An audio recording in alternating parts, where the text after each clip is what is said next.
Bitcoin, the granddaddy of all the coins. What is normal to us now, 20 years ago, it was never normal. So why are you doing this? The why is very important. Is it wealth creation? Is it wealth preservation? Bitcoin is something that really once in a lifetime generational play that we are seeing today. I said risk management and money, cash management is one of the most unsexy things to learn, but it's actually the most important. You should at least make the effort to understand it. You owe it to yourself to do it. Yes, finally, we have a crypto-friendly president. You think that sort of pushed that into an all-time high? The Trump effect definitely had had something to do with it. One thing about trends is that, you don't agree with it, you don't understand it, it doesn't matter. Right. It doesn't care.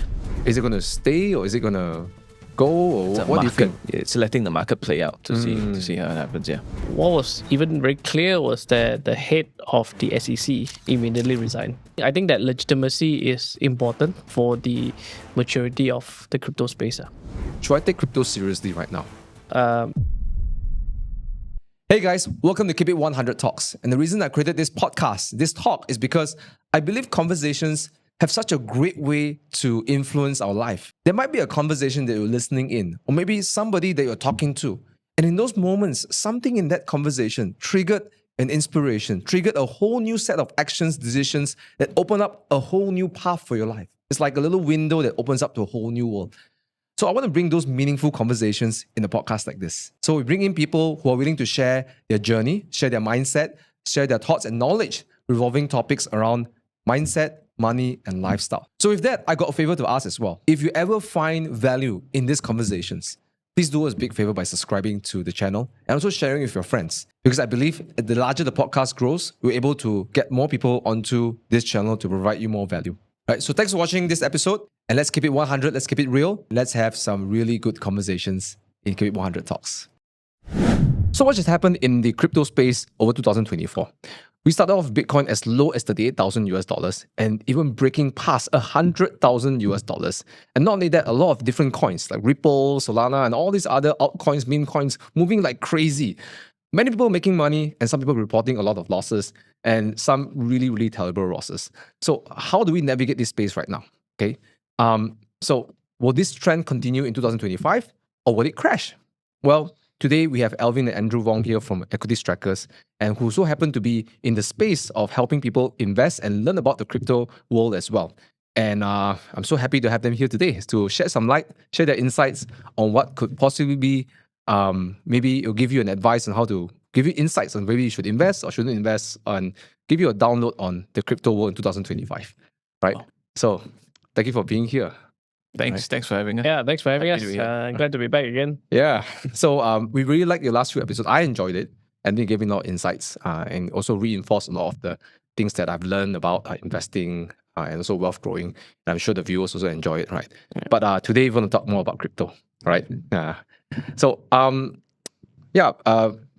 guys, if you don't know, Andrew and Alvin, they run Equities Tracker. They not only teach people, but they also have private mandates. Means they help people actually invest and help them grow their wealth right through their services. Is that right to say? Right. Yep. Exactly. Yep. So you guys did Bursa, and then now you open up a new private mandate, which is for crypto, correct? Yes, we did that. Yeah. Actually, a lot of it is from our customers because if you are not so familiar with crypto, can be a little bit daunting. Like very nerve-wracking when you try to transfer from one wallet to another and then storing it and so on and so forth.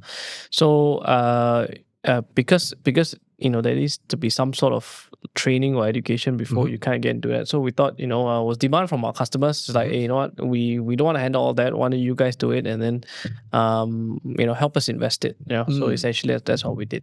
Nice. Yeah. I think it's a very exciting product. I think a lot of people can take advantage of that, right? Yeah. So I know this is super early and we sort of brought it prematurely, but if you find out more, I'll put a link in the description below about the private mandate, okay? Yeah. Cool. So given what has happened in 2024, what do you think is telling us today in 2025? That's a loaded question, I know, but overall insight. Look, I guess 2024 was quite exciting, and we saw Bitcoin hit an all-time high. at around 109 in December, I think. And then since then, it's kind of come down a bit. Yeah. In fact, it's come down about 15%. It actually hit a new high this year as well. Then it came back down to about 95. So we're down about 15%.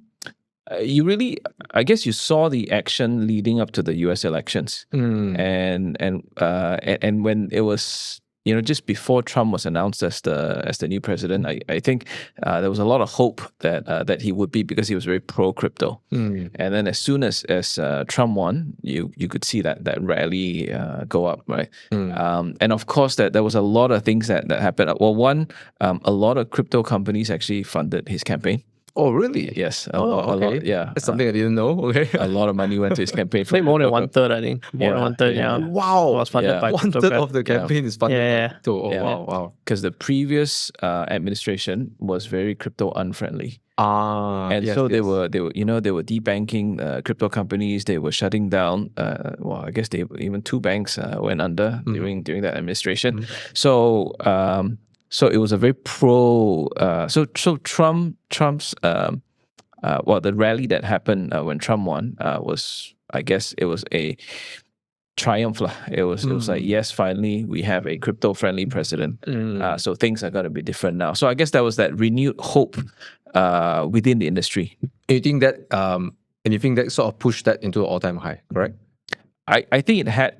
I mean, it was a factor. It was also a factor. It also somehow coincided with the Bitcoin cycle, the halving cycle, right? It pumps every 4 years, and then it drops another 85%, and then it goes another new all-time high. So we are in that cusp of that 4-year cycle as well. So look, it can be possibly a number of factors, but I think the Trump effect definitely had something to do with it. So you could say like a catalyst for that movement. Yeah. Okay. So sorry. No. I know. I mean, because I think crypto is always tried to gain some sort of legitimacy in the financial space. And it's not like a game or a joke or whatever it is. So I think with Trump being here, who I think one of his first executive orders is to look into crypto. I think what was even very clear was that the head of the SEC immediately resigned. Yeah, because Gary Gensler was very much against crypto, right? And he knew with Trump in, he won't be playing ball, right? So I think that legitimacy is important for the maturity of the crypto space. Which is funny. Gary Gensler announced that he was going to resign the 20th of January. That was the inauguration date of Trump as president. Wow. There's a coincidence there, I guess. So given that has happened, right, and that the insight, what do you think crypto is going to be like in 2025? Is it going to be, is it going to stay, or is it going to go, or what do you think? Does this strengthen strengthen the position that crypto can be, something more prominent in many years to come? Yeah. Hey, go. Yeah. Yeah. Look, I think. So one of the promises that Trump made during his rally, when he was going around campaigning, is that he was going to set up a Bitcoin strategic reserve, and that actually involves buying 1 million Bitcoin over 5 years, and over the next 5 years. Obviously, the paper was handed over to Senator Cynthia Lummis. So she's already crafted it, and there are details on how they're going to acquire that. Now, this is at the federal level. As you know, the US has 50 states, right? So each state is now thinking about also doing the same, having a state chartered federal strategic Bitcoin reserve. And as you know, there's 3 layers of government, right? So even at the municipal level, they are possibly also thinking about that. And as you know, Bitcoin, it has a limited supply of 21 million. There's 19.8 million already distributed, so out, and the rest of the 1.2 is going to be distributed over the next 117 years. So there's limited supply.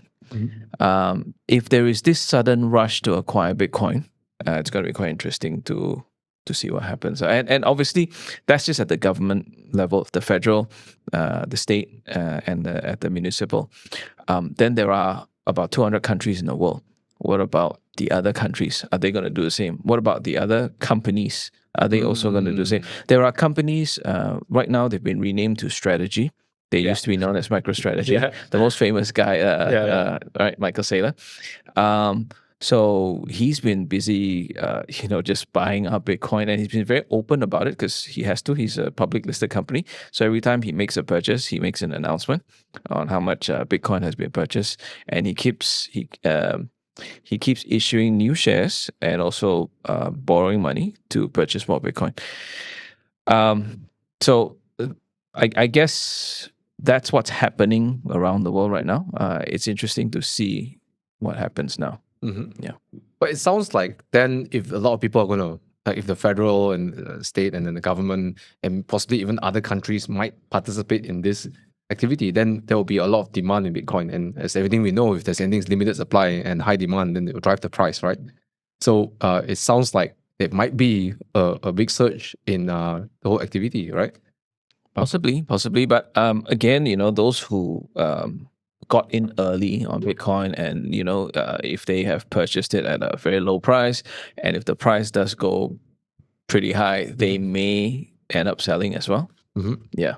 So, and that's a market, it's letting the market play out to see how it happens. Yeah. How about you, Alvin? What do you think? Do you think crypto is going to be even more prominent for the many years to come? Something that maybe I'll ask the question differently. If I'm a viewer listening right now, should I take crypto seriously right now? Yes. Very right. I mean, Bitcoin is what 2009. So I think in the next five years from now, 2030, Bitcoin will be 21 years old. So it's been around for a while, right? It's just that maybe we're just starting to hear it, and I think Bitcoin, as if it was a company, it was probably the best marketing, best company that wins an award for marketing, because who has not heard of Bitcoin today, right? Yeah. And their marketing budget was zero, right? So I think if you look at Bitcoin or crypto as an adoption play, which means that if you follow the law of this diffusion, that early adopters, then they go up to mass, and then late adopters, right? So really, if you look at Bitcoin right now, I think it's quite solidly, we can say now after 15 years, 16 years, that it is an adoption play and it's playing out, right? Is it important? I mean, personally, for me, is it important to have some in portfolio? For me personally, absolutely, right? Because the question is just how much. It's just how much, right? I mean, just to give an example, the chairman of the Federal Reserve 2 days ago said that, yes, I agree that Bitcoin is now digital gold. I mean, it's taken that long, right? I mean, I mean, right? So, and I don't think it's hit mass adoption yet.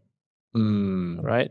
Mass adoption, we should see the market cap being a lot more sizable than what it is today. Today's maybe 3 trillion ringgit, right? US dollars, right?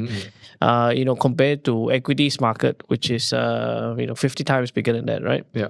I'm just saying US, right? If you take global equities, like it's nothing, right? Yes. Compared to gold and silver and everything else, like store of value, it's really nothing, right? Yeah.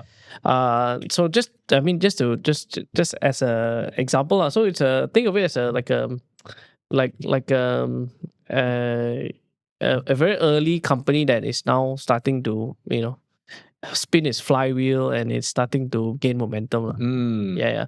So I think 2025, don't know, but I think 2030, I would say, my guess is that it should be higher than where we are today.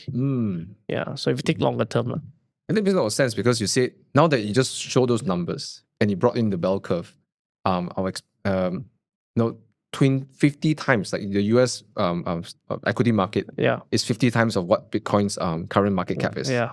And just to imagine if maybe 5% or 10% of that market cap flows into this space, Yeah. right? Don't say 5, maybe 3%. Yeah. That will make a big difference in not just Bitcoin, I believe, but being all the other assets that come underneath that, right? All digital assets. Correct. Yeah. Yep. And for those viewers who perhaps maybe you can put up in the screen somewhere, the bell curve distribution is the innovators, right? Then there's the early adopters, Correct. and that's the still not the beginning. Then later on we come to the middle is the early we call it the early majority. Yeah, early majority. Early correct. majority. Then they start to hit the peak of the bell curve. Then the late majority will catch up. Correct. And then the laggards, means the Correct. people who are forced to adapt. on No top. choice, Yeah, no choice, right? Everyone, Uh, it's like everyone using mobile phone, no choice, I got to use mobile phone, right? Yeah. Like, last time people can resist not using email, right? Yeah. Now it's like everywhere you go, the government, Yeah. you go on a flight, right? They say, I need your email. Everything needs your email, right? Correct. Yeah. So we haven't even reached the point where the early majority are coming in. Right? Yeah, I think I mean, in my view, Malcolm Gladwell, I think it's past that tipping point. Yeah. In my view, I think it's kind of there. Everybody knows about it. Yeah. So once you get past the tipping point, Mm. of course, when you're very super early, like, if you bought it in 2010 and say, yeah, this is for sure, it's, quite risky, right? Because you don't know. You can't say right? that in 2010, right? Yeah, but now with 2025, I think it's quite certain it's a trend now, and one thing about trends is that that I've acknowledged that, you don't agree with it, you don't understand it, it doesn't matter. Doesn't care, right? Doesn't care.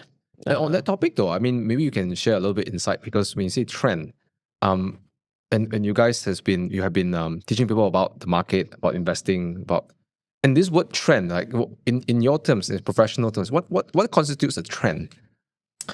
I think when a trend is actually we publish this thing called unstoppable trends, right? So anything that is past the tipping point that we think that it's going to just gain momentum by itself, it doesn't need artificial push anymore, right?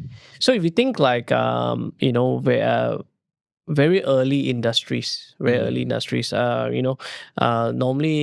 governments kind of support it, they get behind it,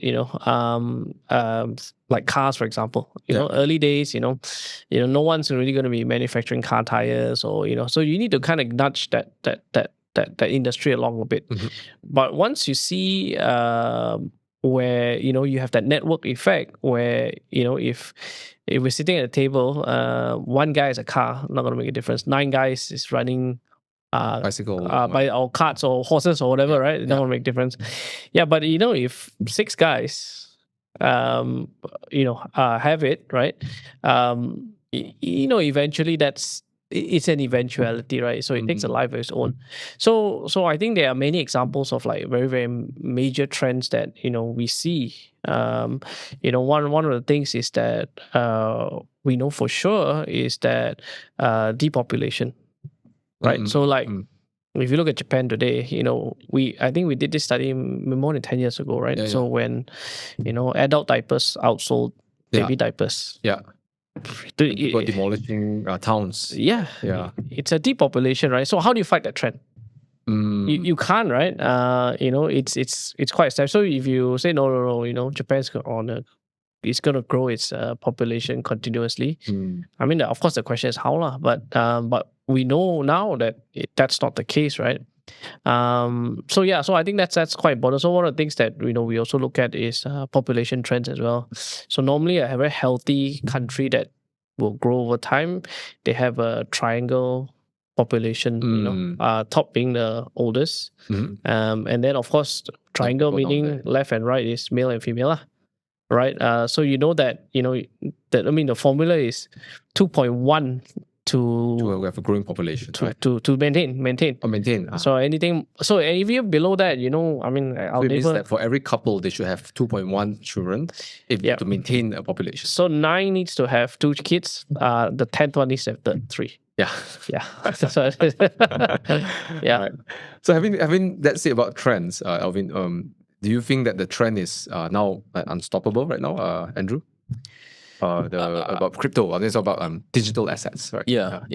Look, I definitely think that I think we're still early in crypto. I mean, so that's my opinion lah. Early in the sense that so if you're looking at it as at a point of a trend, right? So we're talking about tech trends, okay? So if you look at early 90s, that was when the internet first came to our Malaysian shores, right? 93, 92, 93, 94. Dial-up. Yeah. That's right. Yes. Right. Back then, right, 1 in 10 people had an email address. Yeah. So it was like, well, it's not so useful, because like, I was like, oh, why do you need the internet for, right? Yeah. But then as the trend continued, right, the internet got spread more. All right, that back then was jarring. I think it was jarring. Yeah. Then TMNet also got TMNet, yeah. So then as more and more of the population got onto the internet, and then the free email services popped up. Back then was like Hotmail, all that. I remember I like Cosmail. I know. I like Cosmail. Right. All the right. So as more and more people got free email addresses, then more and more people got into it. Then, as Alvin mentioned, that became a trend, right? So it was now useful, and as you said, if you go to whether you buy a ticket, you go to the government department, whatever it is, they need your email address. Yes. So it became a necessity. So then it became an unstoppable trend. With crypto right now, do we need crypto? Well, yes and no, I guess, for some. But I suppose once it gets to that point where more and more, so if you look at technology, it always gets layered. It always gets built on top of each other, right? So think about it. So early days, you could only access the internet on your desktop computer. Yeah. Then eventually, you got a laptop. You got on your laptop. Yeah. Then over time, suddenly now you have this PDA. This portable device that you can what's that called? The Palm Pilot. Palm Pilot. Yes. I just said that to you. Next generation. That's a PDA. Yes. Then eventually, so technology built on top of each other, right? So we went from that to ADSL, so we got faster internet now. Then from there we got our I guess fiber optics and all that, and then we built the 3G, the 3.5G, the 4G towers, and now we have 5G. And then the smartphones came along, right? And before that, they laid all the undersea cables to connect all the continents together. So all this technology took time to build. And it's layered upon each other. But when you have this convergence of these new technologies, then suddenly it changes society, it changes the way we live, it changes the way we do things. What is normal to us now, 20 years ago, it was never normal. That's right. True. It was never normal. So I think the same will happen with crypto, right? Or digital assets. Once you get these new things that get invented over time, technology built on top of each other, then you're not even going to recognize Bitcoin as we know it today. We're going to talk about how we, the dial-up modem. So we're going to talk about Bitcoin like that, right? Because you're going to have all these apps that's built or this technology being built on top of the base technology right now. So I think we're still early days. And I think once we hit that, then it will be an unstoppable trend, right? I think it's already unstoppable in a sense, right? Because if you think about what is Bitcoin, for example, or what is Ethereum, at its core, and if you're a computer science guy, it is a protocol. And what is a protocol? A protocol is just a way, a set of ways to do something. What they've effectively done is they have monetized, they've been able to effectively monetize a protocol. An example. Every time we hit a website, HTTPS or HTTP, right? The hypertext transfer protocol that was invented by Tim Berners-Lee. If he were able to monetize that protocol, he'd be probably the richest man in the world today. Because every time we hit a website, imagine he get paid 1 cent, right? He'll be a very rich man today. So effectively, what they've done with crypto is that they have monetized the protocol. That's another way to look at it. I don't want to add. I think being in traditional finance, for me now professionally, be 20 years, right? I think with Bitcoin is something that really once in a lifetime kind of generational play that we are seeing today, and we want to educate people and kind of tell them, if you want, of course, go back to basics, I understand what it is, but I think it's a one in a generational play that we're seeing. So it's, we go back maybe 100 years, your great grandfather bought a piece of land, in Jalan Tun Razak, that kind of play, Mm. right? That, well, in that generation, you buy land and you keep it for 30 years, 50 years, 2 generations. I mean, you're pretty good, right? Mm. I think we're in that plane right now, for Bitcoin. Nice. Yeah. Nice. Yeah. So that's why you say your stance was like, if you haven't got the crypto, you should take it seriously. You should take it seriously. You should at least make the effort to understand it. And then, yeah, it's for you, it's not for you, it's okay. But if you're not sure, maybe that's where the quantity amount, just bring it much lower. Yeah. Like, if $10 is, if you lose $10, no pain to you, start with that. And then sometimes, human behavior is very funny, right? You put $10, then we pay attention. You don't put you don't put any money, you don't pay attention, right? So that's the kind of thing. Then you kind of self-motivated to kind of understand it, and there's so much content online about it. You owe it to yourself to do it. Nice. Educate yourself. Yeah. Nice. Yeah. Good point on the putting money, because pay to play, right? They say. Yeah. Pay to play, right? Yeah. Yes. Anyways, thank you for sharing your insights. I know it's quite loaded. This quite open topic, quite loaded. But I think it really, for me, it gives the viewers a different perspective, and I have that stance as well. I tell people that you should take it seriously, right? And the same stance. I won't tell them to invest because I shouldn't, but I will say that you must start looking at this, right? It's it's like the weather. You have to pay attention to the weather, right? Yeah. Don't believe in the sun or the rain, but it's gonna rain, right? You gotta make sure, right? You're prepared for it, right? Yeah, I agree. I hear a lot of stories like, if only my grandfather or my dad bought this, now you have the opportunity to be that grandfather and grandfather. You know what I mean? Something funny on that. One of my trading mentors, Colin Xiao, and he's been talking about Bitcoin, so educating our community about Bitcoin. Like for 2020 is really educating people, right? Yeah. Then someone said, I think somebody said in the chat, or he say that, I should have bought. Then he printed a post and he whacked people. Say, for all those you who never bought even after I educate you, right? I got no compassion for you. You're weak. So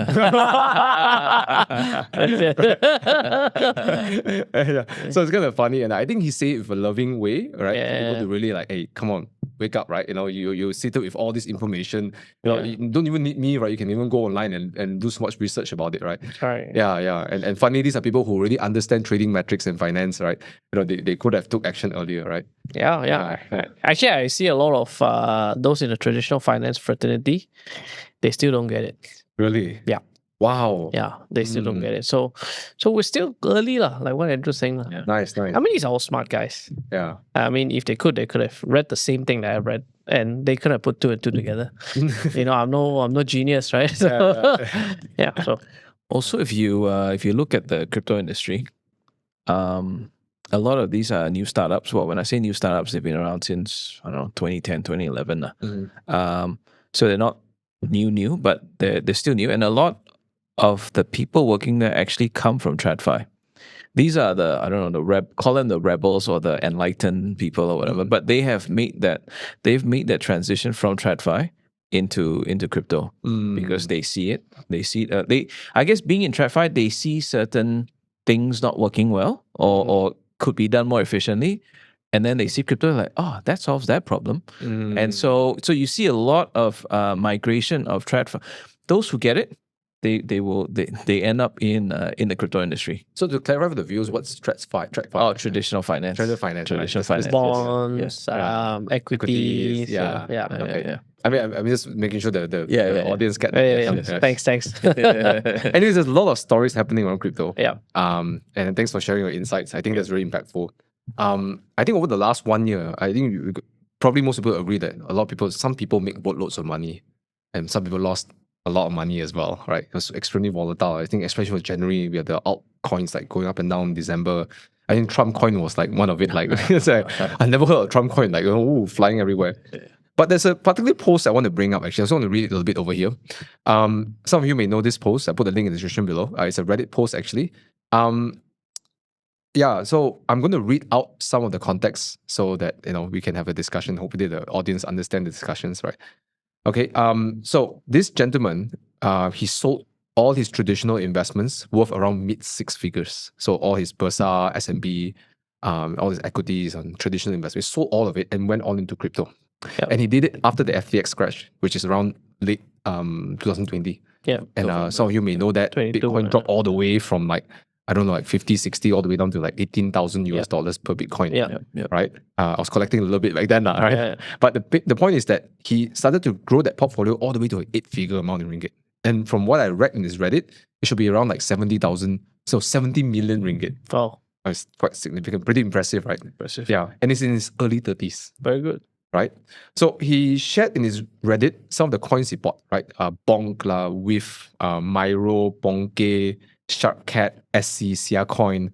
And he says that 50% of his portfolio at one point is actually all these things. Right? Meme coins, huh? Meme coins. So all those I mentioned are meme coins. And then for the viewers, correct me if I'm wrong, meme coins are coins that have no function, right? Just for fun. Just for fun. No utility. Like, so, but sadly this year he lost everything, according to his Reddit. Okay. And I'm going to read his last few Reddit posts. Okay. So in 4th of February, he said, did not expect things to go this way, but I got fully liquidated yesterday during the massive dump. That's a few days before Chinese New Year, right? Yeah. Right. Actually, no, after Chinese New Year. During Chinese New Year. During Chinese New Year. Yeah. Quite a brutal, right, in Chinese New Year. My risk management wasn't what it should have been, so I lost everything. Absolutely devastated by what happened, but this is what it is. My crypto journey ends here.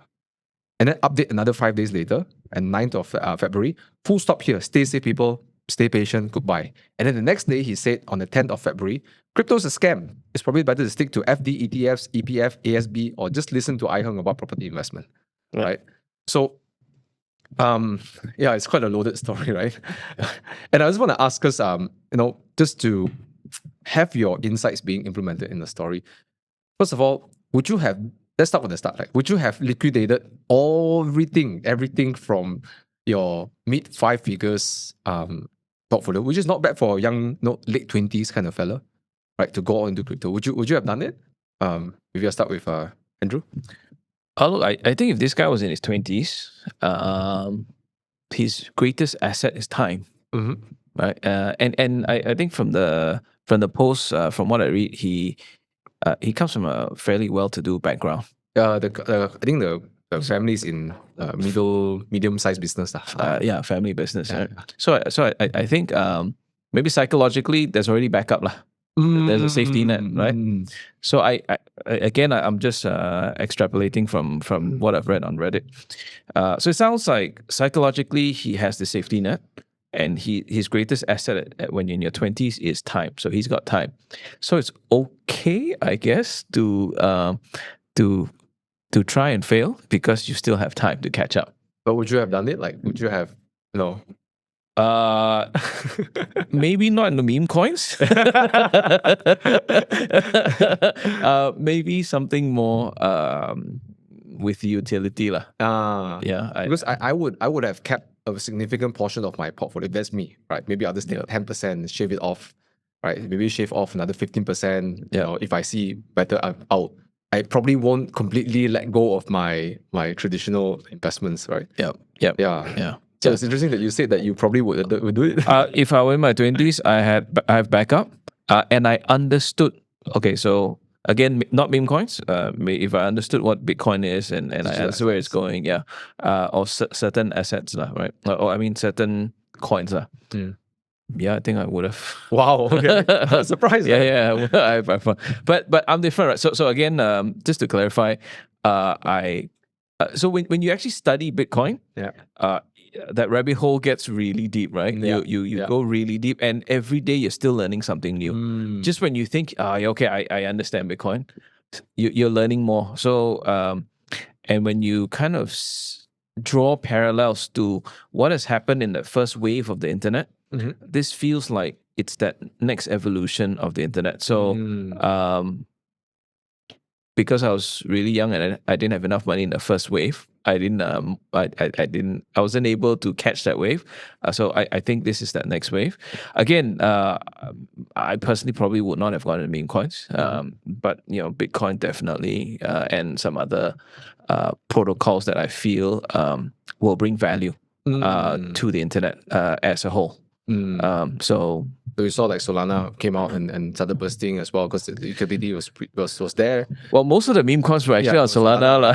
Yeah. Yeah. So I guess if you're going in for as an investor, you're like, okay, well, there's a lot of usage on Solana, which means they'll have to pay a lot of fees, and that's gonna drive traffic, which means they will need Solana to pay the gas fees. Then you that will bet on probably drive the traffic. I mean the demand up lah. Yeah. But again, if you look at Solana, I think there's no cap on it. There's no limit. So there are quite a few factors to look at. But yeah, look, early 20s, well-to-do family. Good. I've got backup. Yeah, I probably would have done. Probably would have done it. And of course, you have the advantage of your passion because you did mention in your our first podcast, you have a passion also in crypto and you wanted to study. So you kind of understood the whole thing. That's why it will be easy for you to put a big commitment towards crypto space. Kind of put your money where your mouth is. Nice. Yeah, I mean, would you have done that? Would you liquidate like all your portfolio and go all in? Well, I mean, I actually have a story to share, right? Oh, really? So I think I was in my 20s, I think back then. I remember very clearly because one of the stocks that I was like, I'm like, I'm locked in on this, was actually AirAsia. Back in 2008 or 2009. Yeah. Right. So they were listed maybe about 4 or 5 years only. Yeah. So if you ask me how many stocks did I have in my personal portfolio, one. Right. And I was so dead convinced that this is definitely gonna fly, right? But there was a lot of negativity around that stock, right? There was oil prices going up, and then halfway through, Tony Fernandez back then came out and said that he might take the company private at I think $1.30, and I was all in, right? I'm like, shit, I definitely will lose money, right? And then of course when I found out a little bit how it's unlikely he'll take it private, I think it was just a muse to find a floor price because he had taken out so much loans to buy planes that one of my banker friends shared that it's quite common for public companies to have a clause in their loan documents that you must remain public. If not, that loan becomes you got to pay back that loan. So I was like, oh, okay. So I thought it was a muse, right? So of course, I think maybe 3 years, 4 years later, it went to 450, right? So I think I'm okay to go all in. So I may just share that I'm good to go all in if I understand and I was absolutely convicted that I'm right, regardless of what other people say. Right? And that is probably the most difficult thing to do, especially in the world we live in today. You don't want to read news also, your friend will send you a news article about something. I'm scared. I don't want to see. No, I don't want to see, right? So I think if I was in my 20s and I had no kids and I'm just no kids to feed, and I was absolutely convicted. I think crypto is not even that topic per se. It's anything, right? If you're convicted, then do it. Right, don't be weak, lah.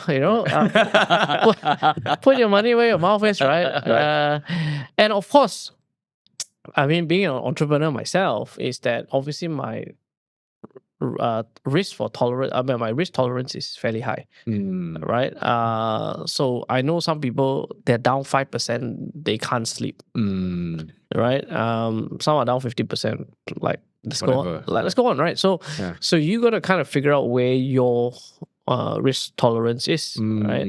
And if you ask me today, if I was in my 20s, would I do that and say just put it in Bitcoin? I would, because I've got 40, 50 years of human capital left. So if I fail today, I still got time to restart again. I see. All right. So that's that's my personal point of view. Yeah. I love this discussion because now what I got out of what you shared was that first of all, when you have the knowledge, right, you got the conviction. That's the first one. You got to do the homework to get there. And because of that, you can make the moves, right? So someone's willing to make the kind of moves is, I think the most important is to have that conviction in whatever asset you're buying, right? So I think that's super important. Yeah, that's super cool. Yeah. But also you reflected another thing about like, you know, even if you lose, it's not forever you lose, right? You can always pick back up. I can also relate to when I started going to India to start my network marketing business there. I thought to myself, if I fail, then I come back, I start again, right? Yeah. Right? You know, but of course, like you said, you know, entrepreneur mindset, risk taking, all these elements come to it. Know thyself, right? Know yourself. Yeah. What can you sleep with, right? Correct. Yeah. And some people are not comfortable with taking any risks, you know. And that's fine. Everyone's built differently, you know. Right. So yeah. Nice. Actually, it's interesting that risk part because some people will tell you, "Oh yeah, I can take risk, no problem." But then you know their portfolio will drop, I don't know, 2-3%, and they're up at night. You know they can't sleep. How? Yeah. What do you guys think? What do you guys think about this? You know.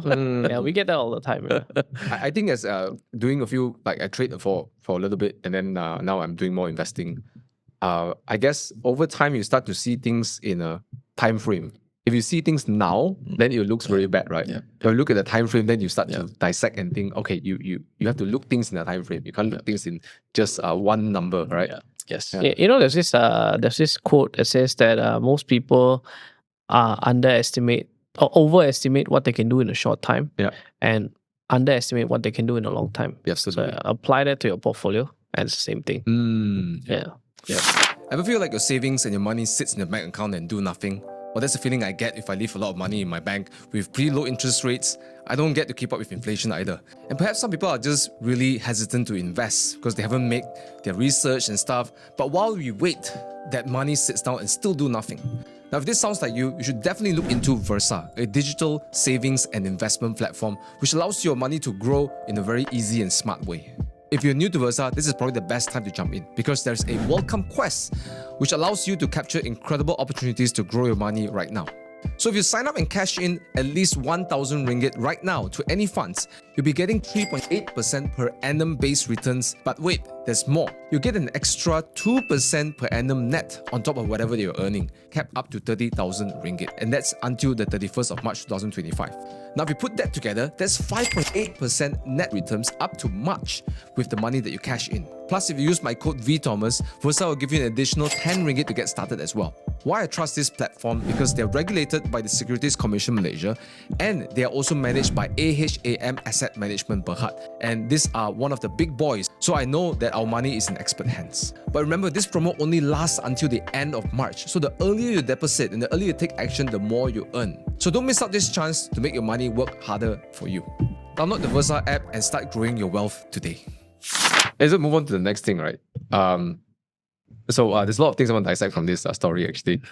Okay, so let's just say you end up with 8 figures by your super early 30s. That's 30 years old, you got 8 figures. Okay, would you have done what he did? So what he said was that 50%, okay, correct me if I'm wrong, right? But 50% of it, he put into like Bitcoin, Ethereum, whatever. And then he went to the whole portfolio of all these funny names that I never heard before, like Bong, With, Myro, Bonke, Kachak Cat, Siacoin. Like, would you have done things differently? Because if I imagine I had 70 million ringgit portfolio, right? I think I'm like, right? I'll be like, okay, I take maybe 2 million just to have fun, right? Buy myself the 812 super fast, whatever, right? Okay. And then maybe, take 10 million and continue putting in like Bitcoin and all this like major coins and maybe participate the balance of it. I'll just put it into, private mandate, right? Sure. Right? Private mandate, or maybe even 10 million to 20 million put into like bond funds, cash flow generating, and just leave off the cash flow. That's what I would have done. Yeah.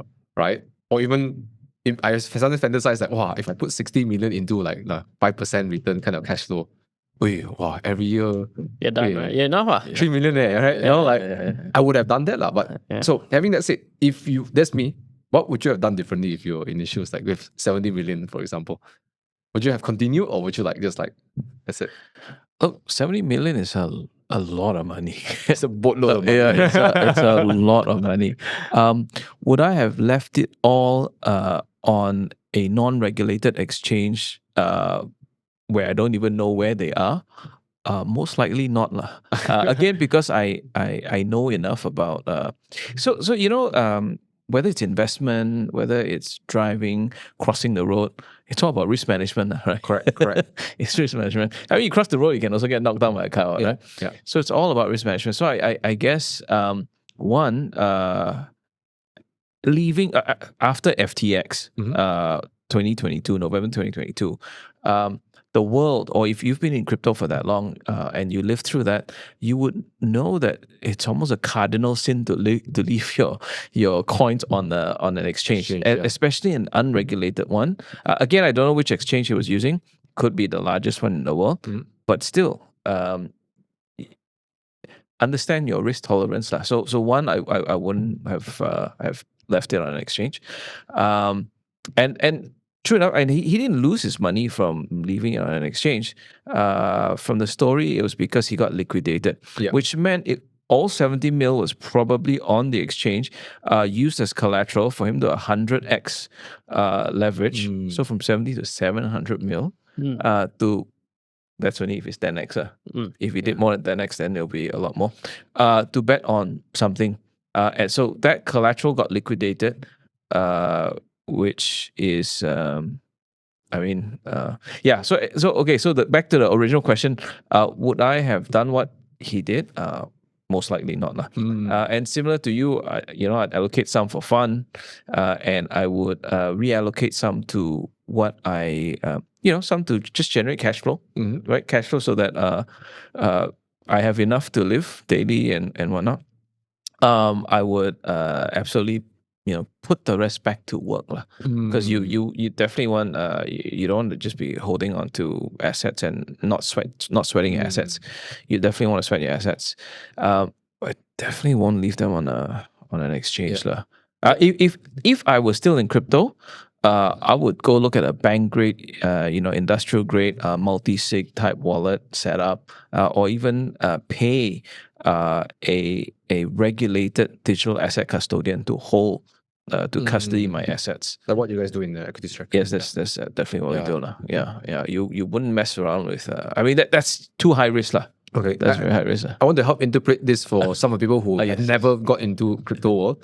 So when he says like leaving it in the exchange, it will be a cardinal sin. It means that people put money in and then they hold assets and they put their assets into an exchange.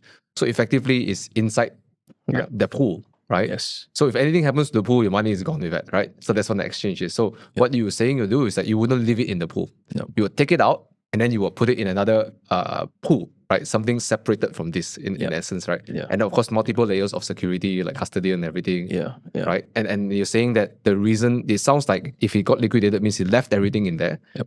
And then the bets that he did, he took bets and margin means that he loaned more money using this as the collateral. Yep. So when this one dropped, it wiped out everything. Yeah. Right? So if he didn't leave it in there, then he wouldn't put it at risk. Yes. Right?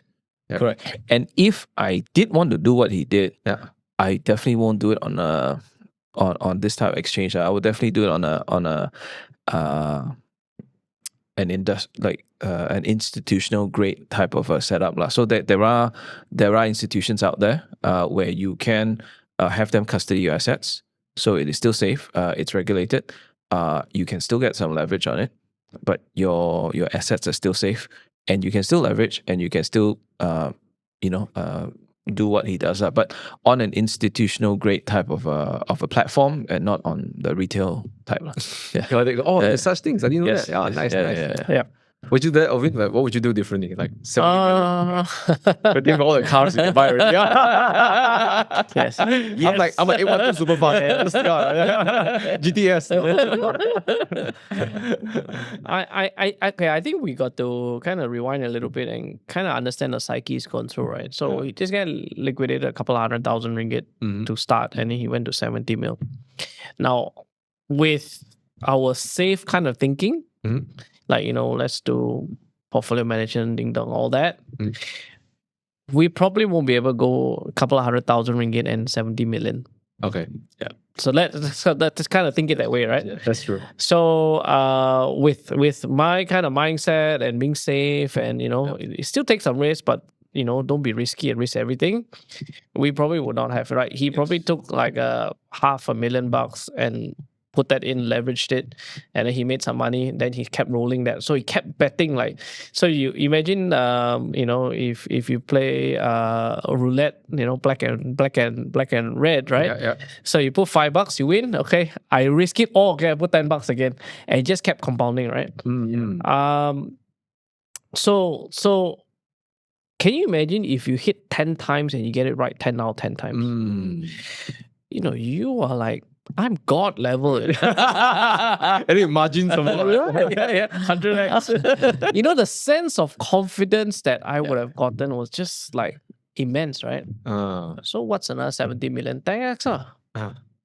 So, of course, this was game of musical chairs, right? So obviously the music stopped and then you lose everything. So we know we're just so every time you win, you go all in. Every time you win, you go all in. Every time you win, you go all in, right? From the sounds of it, there's no way he says half of it is meme coins and the other one is safe stuff that we try and guess. You don't get liquidated from safe stuff if you had no leverage. Yes. If you just spot only, you just spot. correct. How are you gonna lose half? Just whatever your whole go to zero or maybe 50%, 70% down, right? Yes. So I mean, like all these things that we share, and try to be institutional, we try to be safe and all. You're not gonna get those kind because that's the risk level lah. So if you roll heads 10 times, flip a coin 10 times, and you go all in every single time, imagine the compounding effect, which is essentially, I think that's what happened. So But let's say if you really, let's say you did one trade and then you still wake up, it's like, whoa, 70, let's say in the universe that you just end up with 70 million. Would you have continued doing what he did? Like he took 50% and then he went to all these crazy coins. Oh, no. No way. I think, kind of listening to the story, right? Yeah. I think, when it comes to trying to grow your money, I think there are very two distinct paths that you can take. So either you invest. That means you know the underlying asset, you take a longer term view, you have a strategy, blah, blah, blah. That's what we all know, right? The other path is you speculate. It's a very nice word of saying gambling. But I do technical analysis and cycling analysis. When you go to Genting, also all those guys also got very pantang with touching here, they wear red underwear and all that. We're still speculating, right? Let's be honest, right? You see your feng shui and walk sideways, like all these things, right? So but we're gonna be clear, right? We are speculating. So I think this guy obviously went in speculate. No one say you cannot make money speculating, right? Like you can make some pretty damn good money, right? So not only did he speculate, he made great money, right? I think then but with speculation, as we know, casino, we know that the house always wins. The question is when, right? It's just when the house always wins. Yeah. Always wins, right? Yeah. So if you think about that, then, if you double it up, you got some pretty big balls to keep doubling up, go all in, say up to before it bursts, right? Like at 8 times already, I'll be pretty scared. Like 4 times I'll be scared because the odds are against me. Just like again, not for me, And it's because we probably know too much and we overanalyze things, right? But this guy just like free spirited, So, So I think back to the question, first of all, I think with my kind of mindset and, we try to take some risk, but still have some risk mitigation strategies in place. I probably would not have gone 500,000 to 70 million with my kind of strategy. Right. But that being said, I also won't be losing 70 million bucks. Yes, yeah. So I think that's kind of that thought process, Yeah. Would you say if you're 70 million ringgit now, you say like your life is like set already? No, I think life would be very boring if we don't do it. Okay. I just throw that there for fun. All right. But anyways, who knows? Maybe you have 70 million. I just don't know only, right? But anyways, there's one part of the question. One part of his post. He said, risk management. He said that his risk management wasn't what it should have been, so he lost everything. That's what he said, right? I quote him.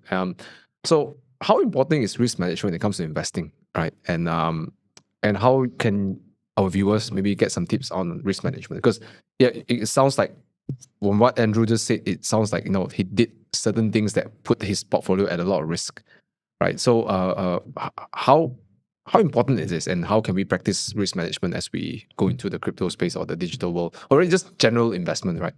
As I said earlier, my trading mentor taught me, I said risk management and cash management is one of the most crucial things to learn, right? It's the most unsexy things to learn, but it's actually the most important, right? I absolutely agree. I think I mean risk management is basically how not to lose money, right? So Buffett has always been Warren Buffett always talks about it's not how much money you make, but it's how much you don't lose. Right. So we take it as that. So risk management. If you talk about risk management, I think on when you talk about cash management basis, so we're talking about a portfolio. So a portfolio means that you don't put all your eggs in one basket, like what I did with AirAsia. Right, you never do that because you never know, right? It's very high risk, right? So of course the general consensus is that the more you diversify, the lower risk. I don't quite agree with that. I don't quite agree that the more you diversify, the more you lower your risk. I mean, if you buy 100 super risky assets, it's still risky, right? Oh yeah, that's true. So right, rather if I buy 10 really safe assets, the risk is obviously lower, right?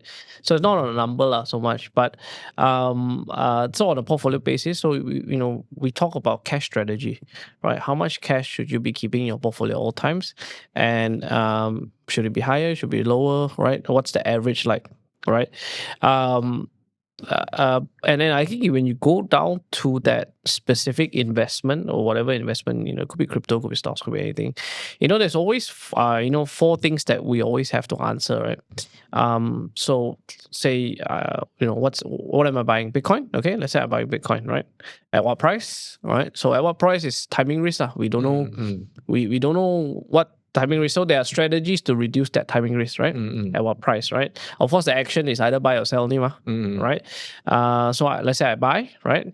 And I think the last one, and that's the one that really makes it complete, is quantity. Because quantity itself is risk management. How much? If I had $100 and I'm putting 10 cents into Bitcoin, that's nothing. You can swing 75%. It makes no difference to my portfolio. Whatever, right? Yeah, correct, right? But if I had $100 and I put $80 into Bitcoin, we're gonna get that full volatility. So I think it's a balance of these kind of metrics where constitute to overall risk management. That's a very good and simple point. Yeah. Because I think a lot of people talk about how much money they earn. And nowadays we can take a snapshot from those trades, and then they show how much percentage they earn. And a lot of people get into the FOMO. But I think it's relative, right? Risk. So like if I'm let's say $8,000 for me is like 1% of my portfolio. And even if it goes from 100,000 to 60,000, whatever, right? You just leave it be, right? Yeah. But if all you have is $8,000, the moment it dips like 10%, you're like you're leaving brown spots in your bank. Right? Yeah. So I think that's a very good perspective there. I think the audience, I think for me, I think you really highlight something important when it comes to risk management. Yeah. So Andrew, do you have different views about? Look, similar. I guess maybe to paint some context to risk management, right? So risk management is different for different people. I guess are you the guy with 10 grand, and I need to turn this 10 grand into $1 million? Or are you that guy who has made that $1 million and now I'm trying to keep my $1 million, not lose too much of it, but I still want to sweat my assets and continue to grow it. So I think these two guys will take very different approaches to it. If you're that guy who is now about wealth creation, that means I want to get there fast, or I want to get there. I've got limited. I've only got 10 grand. I want to get to $1 million. He's probably more likely to take higher risks and bigger bets. Or if you're the guy who's I'm pretty comfortable, or let's say 70 mil. I now have that 70 mil. I want to keep my 70 mil. I don't want to lose too much of it, but I want to gradually grow it. Then that's all about self-preservation. So you take on a very different type of risk. So this is that guy who will go all in and leverage to the hilt and double up, right? And this guy is probably, like you said, I've got $100. I'll put in 10 cents and see how it goes, or I'll put in 20 cents. And, so that different different objectives, or different guys, different people will take different perspectives to risk management. So one way for the audience, if they're trying to manage their risk, is also to have clarity on, so why are you doing this? The why is very important. Is it wealth creation? Is it wealth preservation? Or is it I just want some extra spending money every month? I call it beer money. So do I want some make some beer money? So once you have clarity, right, you could set up one portfolio for each of your objectives. Oh, right. That's a new point of view. Yeah. Yeah. So you can set up, okay, so this is my my moonshot bets, right? So I'll allocate X% to it. This is my beer money portfolio, and this is how much. So you know how much beer money you want every month, and then you put that in. And this is my long-term preservation, my retirement, my kids going to school, going to university, sending them overseas. That's my long-term portfolio. So you can actually have multiple portfolios once you have clarity on what it is you're trying to achieve, and then you would apply your different risks management on each of the portfolios. Nice. That would imagine that the one that you want to preserve for long term, you take low risk. You look for long term trends, like the strategies that you guys use in your in Equities Tracker, Tracker X, Tracker 1, right? More of a long term strategy, buy and hold. And then the one in the middle, you can do like some speculation. Maybe you go 5x, 10x, whatever, right? If you get $2,000, hey, let's go have let's go have party, right? Whatever, right? Have a little bit of lifestyle. And then the last one is like you're trying to like push the boundaries. That's a good point of view. I think much of this world today is that a lot of people tend to, and I think it's also social media algorithm. We sort of keep seeing things what we want to see, right? And I think a lot of people see things in black and white. And I think what you provide there is extremely valuable, right? Is to actually see that the whole financial game can be actually a mixture of risk and purpose. Right, and deciding what I want to do, what's my mission for each portfolio. That's really, really. You must have clarity, and it's very difficult to actually have clarity. You really gotta, have your quiet time, sit down, think, right, and plan. What is it that you want? And I think that's so important, and it's so under talked about because the book that I'm recently reading is called The Psychology of Money, right? And I believe it's chapter 3 or chapter 4.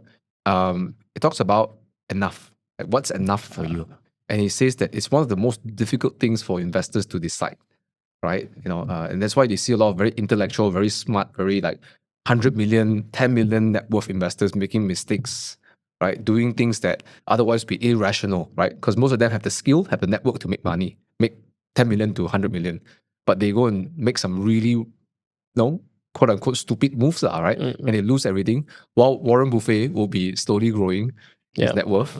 He commented on one of these guys who bunch of hedge fund managers coming in and trying to grow their net worth excessively. They're already at 10 to 100 million. It's like, how much more do you need, right? So I think like having that enough, having that clarity, right? You find it difficult to teach that to your students and to your clients, like to impart that? Having enough. Like deciding what's enough for you, or having clarity. This is this is. So I struggle with that. I struggle with sometimes like I achieve one thing and I'm like I want the next. I want the next, right? I think it's very hard. Honestly, I think if you look at economics, right? Your kind of economics 101 is that everyone has unlimited wants. I want that car. Oh, I want that car. So actually, really, if you kind of think about it, it's very hard to take profit. So I think one of the things that we all struggle with as humans, professional, retail, doesn't matter, is that taking profits, right? Okay, enough, right? You cap your gain, right? And then you step off. So how much is enough, right? So internally we have developed a system because if say he's very bullish on Bitcoin, right? We need to find someone that because you're inherently biased. Excuse me. So the guy is saying that I'm bullish on Bitcoin. I'm inherently biased. So you ask him to sell, right? It's actually very difficult. It's thank you. It's almost not unnatural because how can you believe in something and me asking and you let's take some profit is saying that, oh no, I don't believe in this anymore, right? So for a single person to do it's actually very difficult, right? So we've developed a system in house where we have a partner. We work in pairs, right? So if you're bullish, I need to take the opposing end, right? And because we know markets don't go up one way, they go like this. So, so if the proposer says wants to buy some more, that's okay. But when it reaches to a certain point and and the proposer doesn't want to take profit, then the other person, his partner, actually can override that decision. Oh wow. So you have essentially two It's a check and balance. Right? Because we all inherently biased, we're human beings, right? So if you really, really like I don't know, Coke, for example, I can't tell you not to like Coke. Yeah, that's true. Easier, that's something you like, right? So so we get that balance but it's very hard to practice individually. It's a very difficult thing. Yeah, like you say that it's something that you gotta. If I don't have a trading like such kind of structure, then I have to be really like know thyself, right? You really have to. Yes. Yeah. Greed is unlimited, Quite introspective.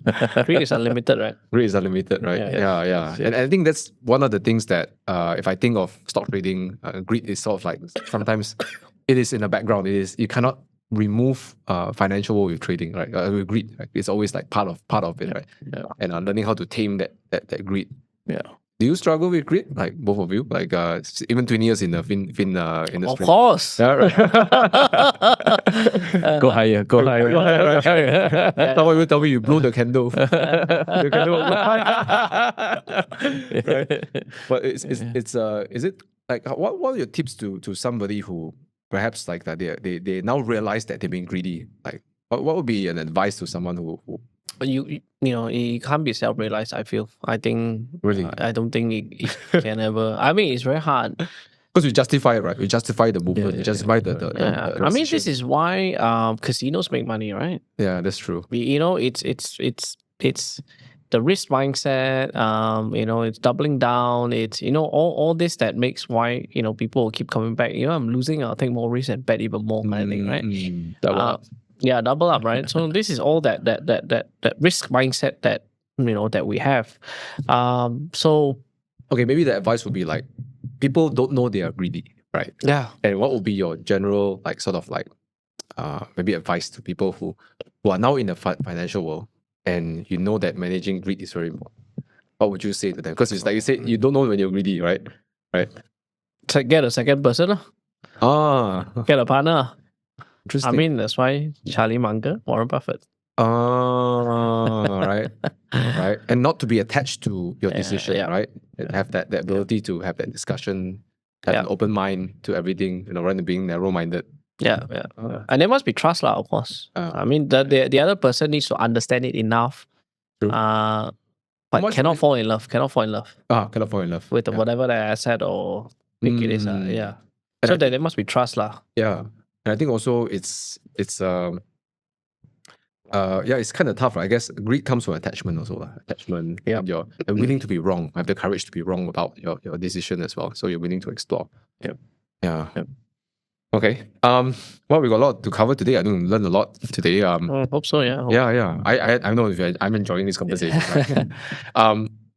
So I want to move on to last piece of our conversation today, and let's switch gears a bit, right? So I want to cover some of the popular coins that we have, in the market today. Maybe we just a bullet shot on what you think about all these coins, right? If that's okay, right? So the first one, of course, what are your insights? Like say Bitcoin, like number one. The granddaddy of all the coins, and in fact, usually what happens is Bitcoin moves first and then the rest follow, right? That's why they say alt season. So Bitcoin is Bitcoin, and then all the other coins are altcoins. That's how they term it. Alternative to Bitcoin. Yeah. Yeah. I think Bitcoin is starting to gain recognition at the highest levels of government. And so once, I mean, look, the most powerful country in the world is now trying to create a Bitcoin strategic reserve. That's a very powerful statement. And I think once they do it, and they do it successfully, if it gets voted in, like because they'll have to vote on the paper, then I think you will see obviously the other countries starting to have discussions about it. Hey, Taiko just did this. Should we be doing the same? You know, right? Are they replacing that with gold? Because if you think about it, right, the US can change the rules of the game, and they have in the past. Like remember the US dollar used to be pegged to gold, Yes, and then the other currencies used to be pegged to the US dollar, yes, and that was the rule. And then Bretton Woods, 1971. yeah, and then sorry, which president was it? Nixon. President Nixon then broke that rule, right, and said, "Oh, it's no longer the gold is no longer pegged to the US dollar." So that gave them free rein to print as much fiat or US dollars as they wanted to. But and which is funny because we're talking about gold and gold being pegged, and then how it's all stored at Fort Knox, and then now Elon Musk under DOGE, the Department of Government Efficiency, is wanting to do an audit on the gold at Fort Knox because it hasn't been done so in 50 years. So then is because in the so Senator Cynthia Lummis, right, in that strategic Bitcoin reserve paper, one of the options that they are proposing is that you slowly sell off your gold. That means you don't have to print more money to buy Bitcoin, to buy your 1 million Bitcoin. You slowly sell off your gold to fund the purchase of the Bitcoin. So if they actually did that as part of the proposed, in the strategic Bitcoin reserve, what are they telling the world? I'm going to change the gold standard. It is now digital gold that is important. So what happens to all the other countries that are hoarding gold right now? They have totally changed the rules of the game if they do that. That means they're saying, oh, okay, now I have digital gold. Your gold, physical gold, that's old school. We don't need it. If they change the rules of the game, then obviously it would favor America again, and they'll remain the most powerful one, and they'll remain in control. So let's see what happens. I mean, we're only speculating at this point. But these are some of the things that could play out. So Bitcoin, the granddaddy, gaining recognition. So I think it's here to stay. It's been around for 16 years. I think it's going to stick around. There's this thing called the Lindy effect, where if a technology has been around long enough, it has a higher probability of sticking around. So Bitcoin, yes. So internet, smartphones, everything. Yeah. Okay. I think the Bitcoin dominance is 60 something right now, right? Means that the whole crypto market, I think Bitcoin's dominating around 60+% of the total market cap. Yes. That's quite interesting, right? Yes. Thanks for the insight. It's very insightful. Maybe go to the next one. Ethereum. Like, what do you think about Ethereum? Look, it has been like sort of Oh, look, a lot of people are disappointed with Ethereum's price performance this cycle, but Ethereum remains the largest smart contracts platform. So its close competitor is Solana, obviously, but Ethereum still remains the largest, and also, I dare to say, most decentralized. So why is decentralization important?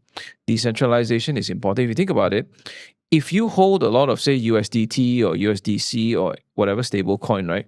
Would you hold it on Solana or would you hold it on Ethereum? Now, which blockchain would you prefer to hold it on? Mm-hmm. I would prefer to hold it on a blockchain that is most decentralized because no one entity controls that blockchain. Because otherwise I'm at its mercy, right? Where Solana is different, right? Solana, every now and then when the network gets too congested or they want to do an upgrade, the foundation will shut it down, reboot it, and so it goes down for a while. So that means the foundation or they still have control of a centralized blockchain. So so Ethereum, it still remains to be the most the most decentralized smart contracts platform around right now. If maybe you don't mind to also share that for the audience again, for those people who may not know what Ethereum is, like how's Ethereum different than, let's say, Bitcoin? Yes. So Bitcoin, you said like say potential digital gold, for example, right? Whole of value. Yes. How about Ethereum? What's the function? Is it the same as Bitcoin?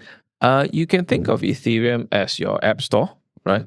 And so if you use an iPhone, it's the App Store. If you use Android, then it's the Google Play Store, right?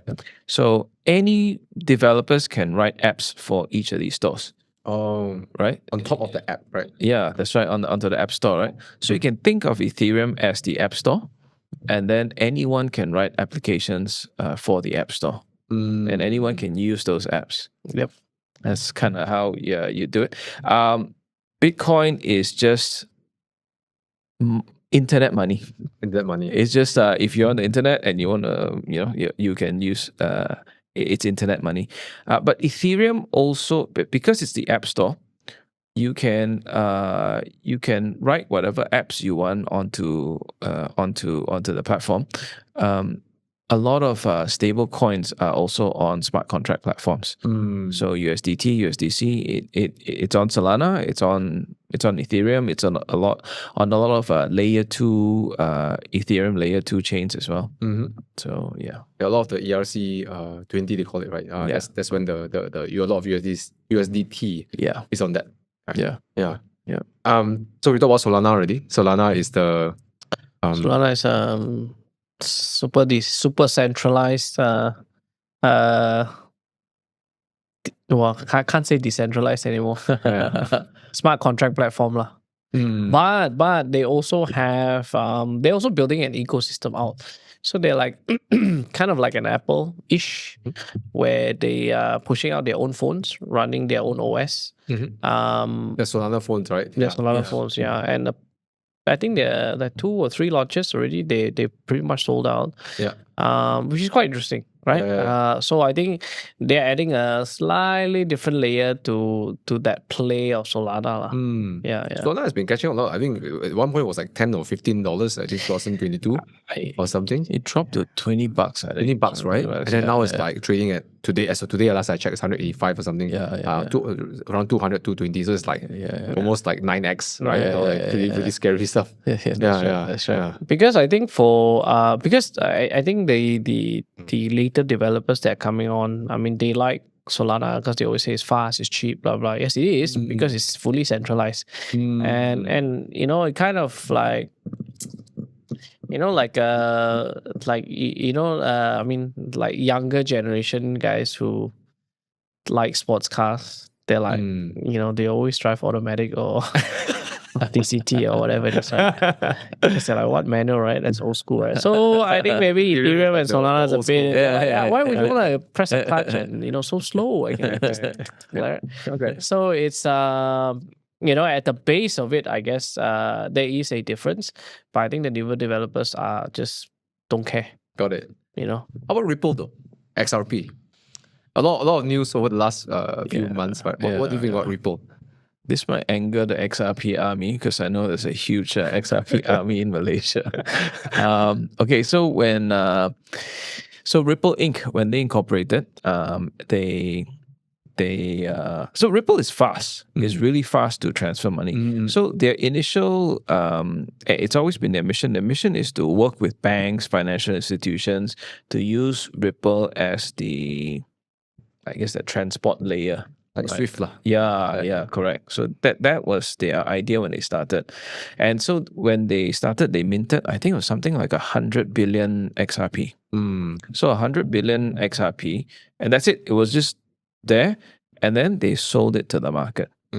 and I guess they sold it cheap lah. And it's been there's been two pumps. One was recently, and the last time was in 2017 when it hit $2, something like that. It was, so what a lot of XRP army don't know or realize is that they still hold 60% of what was of the 100 billion. Means XRP Inc. still holds Yes, 60%. yeah. Oh, That's wow. so every time they need money, they just sell some on the market, and they have money to fund their operations. Yeah. So is it an investment that actually no? I'm not giving any investment advice, but that's basically what Ripple is. That's what XRP is. And so every time they need money, they will sell some in the market. And in the early days, they only had 3 servers, which they control. So Ripple Inc. owned the 3 servers. That's why it's so fast, because it's fully centralized. So it's unlike Ethereum, for example, it's decentralized. So the XRP is not. Yeah. All right. Nice. Okay. Doge. We just talked about Doge earlier. What do you think about Doge? The grandfather meme coin. I think The Bitcoin or meme coins. started the whole. Yeah. Yeah. And Elon Musk loves it, and he named the department after it, right? Yeah. Department of Government Efficiency. Yes, yeah. The Doge father. So what a lot of Doge holders also don't know is that the Doge blockchain's security model is actually secured by script mining. So these are Litecoin miners. So the Doge security on the Doge blockchain is pretty strong, because Litecoin actually so those miners who are mining Litecoin, because miners secure the blockchain, so the miners will secure the Litecoin blockchain. They also help secure the Doge blockchain, and so miners will get both Litecoin and Doge. Yeah. So Doge can be seen as so the question on Bitcoin is, so what happens to the miners when the 21 million has been exhausted? How are they going to make money? Are they still going to be mining to secure the network? Then I guess that there's a lot of hypotheses out there, because I guess some will say that because Bitcoin's going to be this price, they will just rely solely on the transaction fees, and that's enough to cover their mining costs. But you see, whenever you do a transfer of Bitcoin from one wallet to another, the price varies. Because you can pay extra to skip the queue and all that. And if it's really heavy network congestion period, then you end up paying more to transfer Bitcoin. That's on the main chain. So when you transfer Litecoin, so Litecoin is basically a copy of Bitcoin. It usually costs you less than a cent. It doesn't matter how much value you transfer, it's around 1 cent. Oh, wow. So it's cheap to transfer, it's secure, and Doge, if you think of it for the the Litecoin miners is, look, I'm getting Litecoin and I'm getting Doge. So some of them, what they do is they sell Doge to cover their costs, where they don't make from the transaction costs. So they can keep the Litecoin transaction costs low, but they are covered by selling Doge. And that probably would keep the sort of like suppress the price of these coins. Possibly, right? Possibly, but then you never know whenever look, some miners might think that look, Elon might post another tweet soon, and so they might hodl Doge, right? Yeah. So you never know, and they could be selling Litecoin instead. So the thing is, you never know, but basically it helps secure both Litecoin and Doge at the same time, and you could see Doge as, I guess, a supplementary income for mining. Yeah. Okay. Last one. This one I know is a meme coin. Pepe. You know the Pepe? Pepe, yes. You know the frog? The frog. Yeah. I'm not so much into meme coins. It's probably a question for Andrew. I'm also not that big a meme coin person. Although this cycle, there's a guy called I'm trying to remember his name.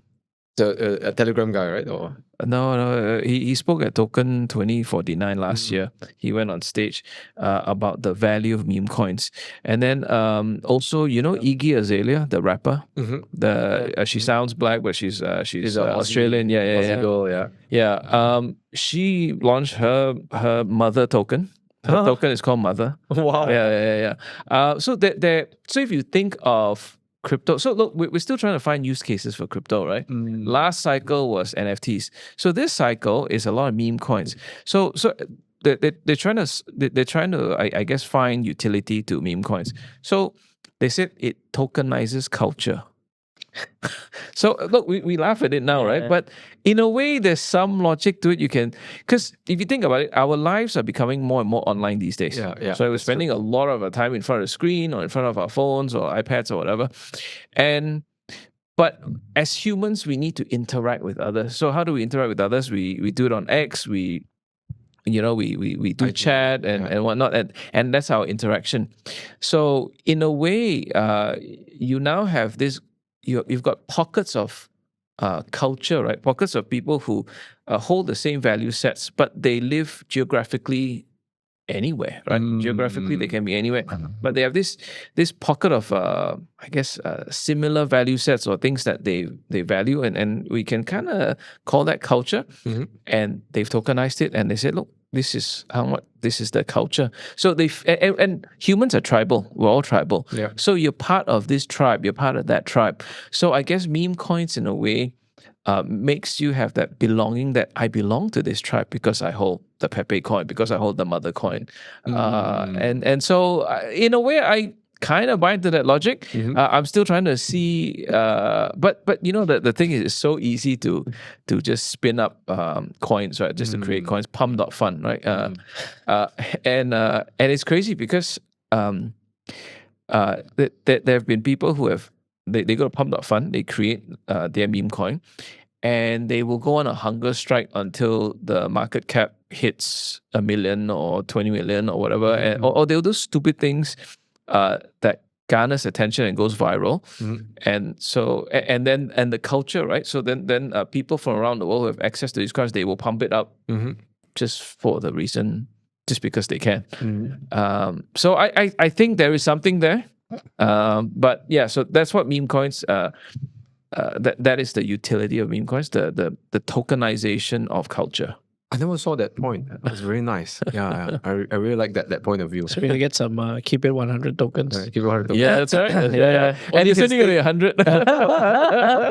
100 coins maximum. Never move more than 100. Anyways, before we end this podcast, I just wanted to ask one last question, which is, if anyone listening to this haven't got involved in crypto, what should I be doing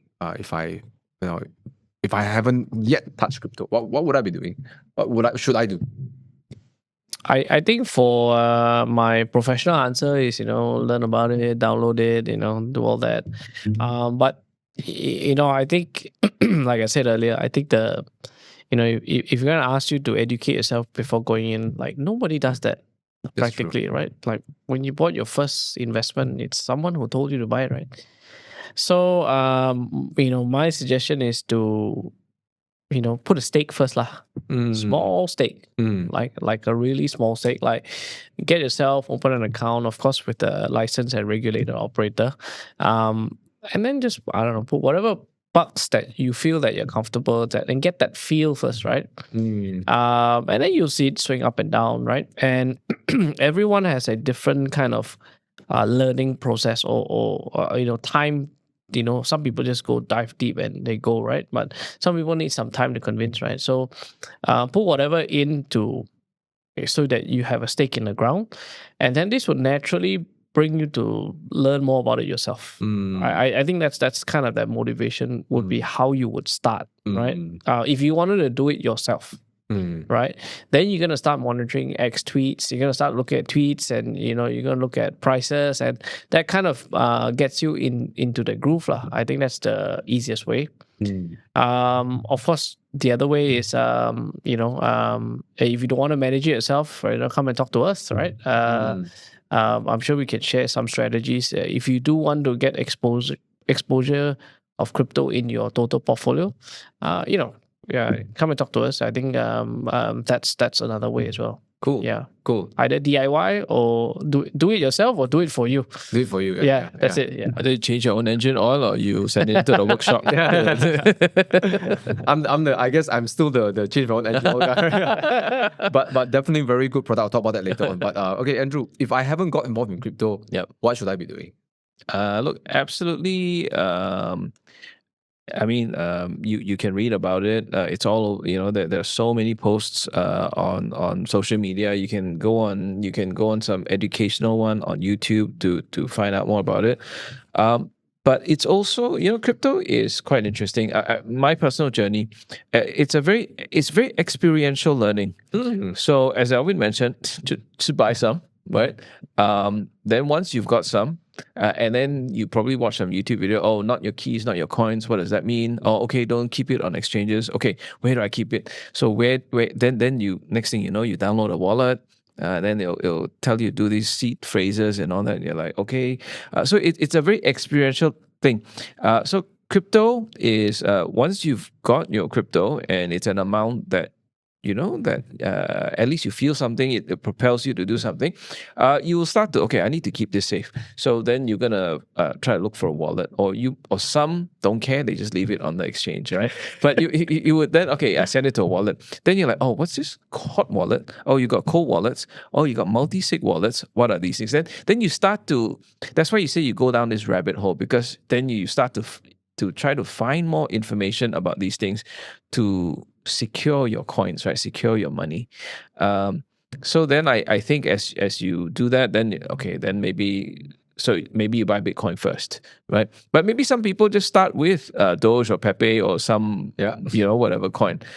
Who knows? But if you did go down the route like which I did, which was Bitcoin first, and then the rest later, the Ethereum, the Litecoins, and all that, then you start to, if you see it go up, you're like, oh, that's gone up. I need to keep this safe. I cannot leave it on an exchange. What can I do? And you sort of you learn as you go. That's why every day I'm learning something new about crypto. Nice. Yeah. So nice. Definitely that. And that's the DIY route. And I think if you do enough of that, we may end up we might end up in the same, like everyone might take a different path, but you might end up at the same place. Once you have gained that amount of experience, you're like, yeah, it's because this whole not your keys, not your coins thing, right? Yes, it's a great concept that you custody your own assets. But you can get robbed, right? People will kidnap you. They'll break into your home or whatever it is to get at those assets. But when it's at a bank, well, good luck, robbers. Like go rob the bank, right? So that's why I said you can take whatever route, but I think you'll probably end up at the same place, because if your digital assets do grow large enough, you will want a bank or an institutional grade type of a solution to hold your assets. You don't want to custody that yourself, because you put yourself and your family in too much danger. If you get to that point, but if you're just playing around, a few dollars, nothing. But yeah. That's a very enlightening point of view, which I never considered actually. But I do want to say I completely agree with what you all said about like put money in and start first, right? I think my crypto journey really started when I first bought some crypto. I think it was 2021. But before that, my mentor was talking about wallets, cold wallets, all that. I'm like, well, it just flew past my head. Right? It really just flew past my head. And you're exactly right. The moment I started to make a bit of money, right? And I bought a lot at that 2020, right? Then I'm like, what should I do? Like, how do I? Then I'm like, oh yeah, this cold wallet. Don't leave it on the exchange. Suddenly, all these things started to make sense, right? It's experiential. You have to sort of go through it to appreciate it, I guess. And I think like you're right. The more I learn about Bitcoin, the more I experience crypto world, the more I start to appreciate it. And when the more I appreciate it, I pay more attention to it. I start to learn and grow a little bit more. So yeah, I think that's a very good, when you give that advice, it feels like I went through that cycle Yes, of start first. Okay, you know what? Put 1,000 first, see what happens. Yeah. How do I access my account? And I'm like, why is this thing called MetaMask? I don't know what the hell is this. And how come this stupid phrase and all this kind of nonsense? How come my phone everything? I start to learn. Yeah. And I guess that's the whole part of decentralized blockchain, right? You got to figure out yourself. There's no call center that you call, hello, I need some help, Right? You can't call MetaMask and say, hey, hello, I transfer using the wrong account or whatever or address, then dial lah, right? It's all self-custody, basically. In fact, I lost quite a good sum of money because I transferred the wrong, It's normal. It's normal, right? Yeah, all part of the experience. Yes, as part of the experience. Tuition lessons. I always have cold sweat when I have to transfer. I'm like, is it 0 or O? It's like approved transaction. Better check one more time. Copy and paste a few times. Make sure, double check. So I don't like doing it. So I mean, that's really why we built what we built. Because we know it's such an arduous and difficult process. I think those viewers who haven't done crypto, you wouldn't understand this, but once you do, it's a lot. Right? It's a lot. So, anyways, before we end the podcast, I do want to talk about what you guys offer at EquitiesTracker. It's a private mandate. You call it digital assets private management, right? Or what's the? Sorry, I always butcher the word. It's the digital assets tracker. Private mandate. Okay, private mandate.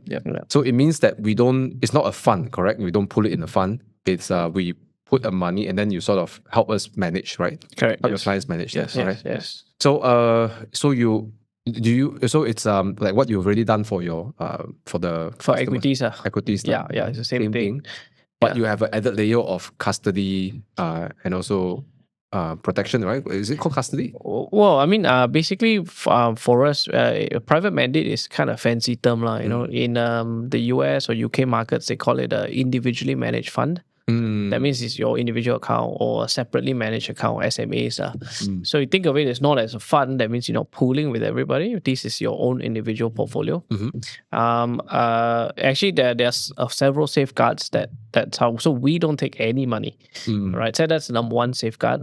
Actually, all your assets are held with a trustee. Right, of which you pay in cash to your trustee and you are the beneficiary essentially, and if anything happens to your fund manager, technically nothing should happen to your assets. That's the whole safeguard lah. And then within the trustee, which is a traditional trustee, because we are holding Bitcoin, Ethereum, and all that, right? We need to make sure it's safe and nobody gets accident transfer, you don't get hacked and all that. It's then sub-custodized within the trustee in what we call a digital asset custodian. Right, and that's also licensed by SC as well. So they all everyone's going to be licensed, right, to do this. So we have cash. So when you have cash, that sits in a traditional trustee. But when you're holding Bitcoin and all, it's held under a different custodian, digital asset custodian, call it. So whenever you buy and sell, it only goes between there. Nothing ever comes back to us. Right. So that's kind of how it works. So it's unlike a fund structure where, open-ended funds, when market is hot, everyone comes in, fund manager forced to buy high. So you get that full volatility. But so this allows us to be able to do that cash management you talk about. So, it allows us to be sitting 100% in cash if we think the market is very high. Or very high, or if it's bad, then we just wait it out, right? And we've kind of designed a strategy that is very long term, in the sense that if you believe in adoption of digital assets, then why we call it tracker is because we create an index, an equal weighted index, where we buy an equal amount of Bitcoin, Ethereum, Litecoin, and that index can change over time as well, right? So that it's to, in a way, not put all your eggs in one basket. So, right, when you do a market cap weightage, it's like 70% of Bitcoin kind of thing, and when it's so volatile, you're going to see your portfolio swing like this. On top of that, the cash management is that we kind of drip it in slowly. We don't go all in, right? So think of it like a S&P index, kind of, right? But for the crypto market. So we drip it in slowly, and you wait over time, if you believe in that crypto adoption play story, then that's kind of, it'll protect a little bit of your downside, right? Of course, you won't get maximum returns, but you because you don't go all in, you kind of drip it over time. You don't get the full brunt of the volatility at the start of the portfolio, at least. Yeah. I saw your website. I think outperformed Bitcoin over the last last 1 year plus, right? Yeah, about 3 years, I think. 3 years plus. Yeah. What Alvin mentioned about the protection part. I mean, just to share, like, for the current portfolios that we're managing. So Bitcoin hit 109, dropped to 95, is down about 15%. Our portfolios, the worst hit one is down less than 1%. Oh wow! Yeah, so that's that risk management part comes in. I see quite a lot. So the strategy matters. Yeah. And so to summarize for the viewers, this private mandate or what you call it, individual managed funds, it'll be a way that if you don't want to deal with all the custodian, you don't want to deal with when to buy, when to sell, all of that, you outsource that to EquitiesTracker, right? Yeah. Okay. Correct. And the strategy you have is a more of long term. Long term is like 3 years, 5 years, medium to long term. Yeah. I mean, I would say minimum is 3. Minimum is 3. So ideally 5. If you can do longer, even better. Okay. So it's like a snowball effect. You want to sort of build that. Correct. Right. So guys. Last question. What's the minimum amount they can get into private? Because when I hear private mandate, right, unit trust you can enter with very little. Pool funds you can enter with 200 ringgit or whatever. Yeah. But private mandate usually you need a big sum to go in, right? Yeah. What's the to get fractions like you guys to handle my money? What's the minimum I have? So right now we start as low as 50k ringgit Malaysia. And you kind of think about it, when you divide it to US dollars, you're probably looking about 12k. So right now, of course, we are trying to get it lower if we can. But that right now it's at 50k lah. Okay, that's actually really, really easy to access, right? Yeah, I think if anyone wants to have curious but you don't know anything and you're not sure, right? And then you get a dashboard so you can see exactly what we buy and sell for you. Yeah. And the best part is you don't have to do self-custody. You don't have to do anything. Yes. So you can, hello, what's going on with my portfolio, right? You have someone to talk to. Okay. I think, that's a big difference. Yeah. That's very nice. Very nice. Right. So if you want to find out more, we'll put a link in the description below for you guys to find out more about the digital asset tracker, right? This digital asset tracker. Digital asset tracker, yeah. All right. So I think that it's a very smart way to get involved because I also lost a lot of money through poor practices, transferring money and all of that. I almost lost my 16 phrase, reverse phrase. Oh. So it is there. So I want to tell the viewers there is that risk over there. Yeah. If you want to bypass for that risk, you can consider taking up this thing. So I'm saying this out of somebody who is semi-active in the crypto world and also tasted all these lessons. We all have. Battle scars. Yeah. So highly recommend. I've been to their courses. We did Tracker 1. Yeah. And I learned what I love about EquitiesTracker is that they make something so complex so easy to understand. So highly recommend again if you want to go for Tracker 1. It's for stocks, value investing, but also the other things that they offer. Thank you so much everyone for being here. I think what you shared has given a lot of insights, and I think open up a lot of possibilities for people. And I think I can imagine this podcast for somebody who either has no crypto experience, someone who's in the middle, or maybe someone struggling. I think this would have given a lot of insights, given a lot of clarity into what the heck is happening in the crypto world in 2025. Right. So thank you so much for shedding more light in this very important topic. Thanks for having us. Yeah, thanks for having us, man. Yeah. Right. Cool. Always fantastic to be here. Right, guys. So if you enjoyed this episode, please help us like button, subscribe, check out EquitiesTracker, and let us know in the comments what did you got out of this episode. Right. As always, thank you for watching and keep it 100.